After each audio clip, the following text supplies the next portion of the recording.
Globalization has not gone backwards. The increased integration that occurred over the last 20 years has slowed down, but it has not reversed.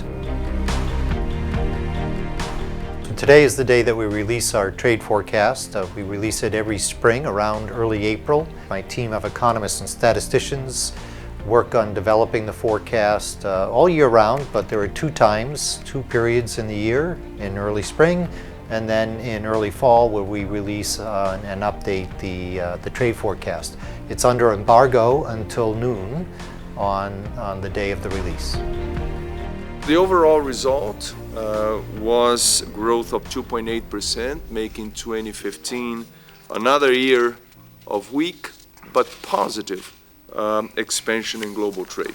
Although the slow growth in trade today is reminiscent of the early 1980s, the situation is also very different in some key respects. Global trade has been transformed over the intervening decades with a far wider range of major players now influencing and impacting on the growth that we are seeing. Meanwhile, the import demand in Brazil, China, and India rose from less than 3% to around 14%. In the past, say, 20 years, globalization has expanded quite rapidly.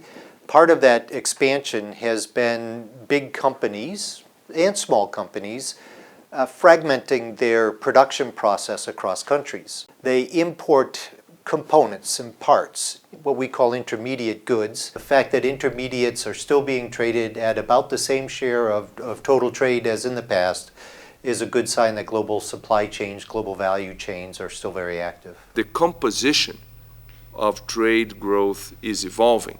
So that is an important point as well.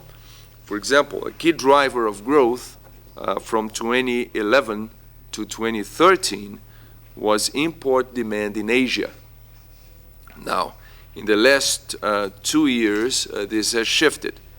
Demand in the United States and in Europe is driving the modest growth that we are seeing today, making up for the slowdowns in Asia. We expect China to have this rebalanced economy. It's put a lot of emphasis on manufacturing, and it's trying to shift that emphasis to services. It's likely to export less in the future, and it very well could import more consumer goods rather than capital goods in the future. There are a number of steps that we can take to ensure that trade lifts economic growth, job creation, and development.